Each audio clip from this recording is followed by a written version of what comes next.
Students, you all are welcome in my online classes, and I am your science teacher Manisha Verma. Today we will discuss about the chapter 3 Fiber to Fabric of class 7th.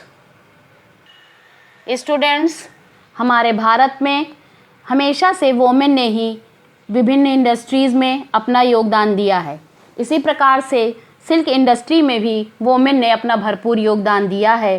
तो इसमें rearing of silk worm, reeling of silk from cocoons and processing of raw silk from fibre सम्मिलित हैं। तो इसी प्रकार से उन्होंने हमारे देश की इकोनॉमी की व्यवस्था में बहुत ही ज़्यादा योगदान दिया है। तो सबसे पहले वर्ल्ड में चाइना ने सिल्क प्रोडक्शन में अपना स्थान लिया है और भारत भी सिल्क प्रोड्यूसिंग कंट्रीज़ में अपना अहम स्थान रखता है।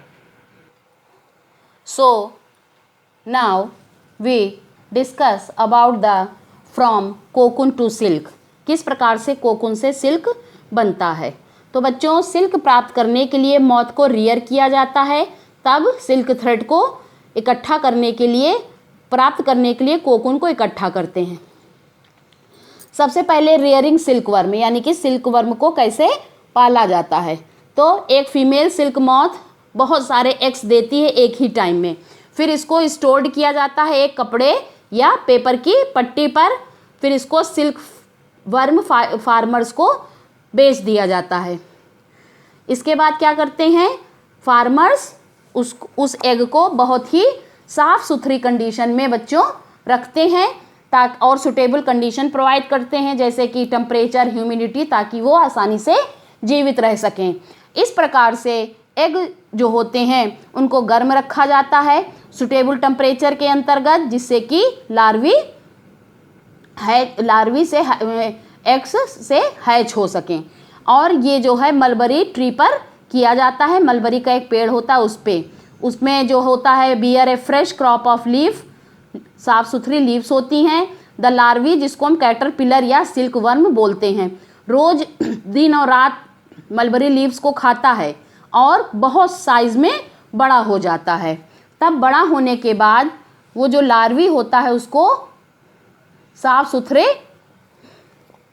बम्बू यानी बांस के ट्रे में रख दिया जाता है, जिसमें मलबरी की पत्तियां कटी हुई रखी रहती हैं।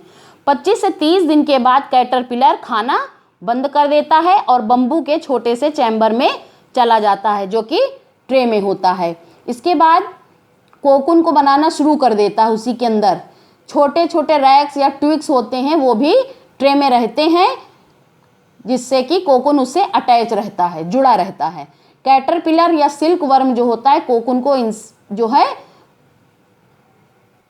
स्पिन करता रहता है, जिसके अंदर सिल्क मॉथ वो डेवलप होता रहता है। अब प्रोसेसिंग सिल्क क्या होता है, पाइल ऑफ जो कोकून का जो पूरा ग्रुप होता है उसे पाइल कहते हैं। कोकून का जो पूरा ग्रुप होता है, पूरा झुंड होता है, उससे सिल्क फाइबर ऑब्टेन किया जाता है। तो कोकून को क्या किया जाता है, सन धूप में या उबले हुए पानी में या भाप में जो है दिखाया जाता है। तो फिर सिल्क फाइबर क्या होता है बच्चों, वो सेपरेट हो जाता है और इससे जो थ्रेड होता है, कोकून से जो थ्रेड होता है उसको बाहर निकाल लिया जाता है और उससे सिल्क के रूप में यूज़ किया जाता है, जिसे रीलिंग ऑफ सिल्क कहते हैं। रीलिंग जो होता है वो स्पेशल मशीन के द्वारा होता है और बच्चों विच अनवाइंड द थ्रेड और fibre of silk from the cocoon, cocoon से सिल्क को अनवाइंड यानी खोल खोल के निकाला जाता है। सिल्क फाइबर देन स्पन, तब उसको बुना जाता है सिल्क थ्रेड में, जो कि जिससे कि सिल्क क्लॉथ बनते हैं बुनकरों के द्वारा। बच्चों, अब हम आपको एक स्टोरी बताना चाहते हैं कि सिल्क की डिस्कवरी कैसे हुई, सिल्क की खोज कैसे हुई। तो इसमें हम आपको बताना चाहते हैं ताकि आप और अच्छे से इससे रिलेट कर सकें।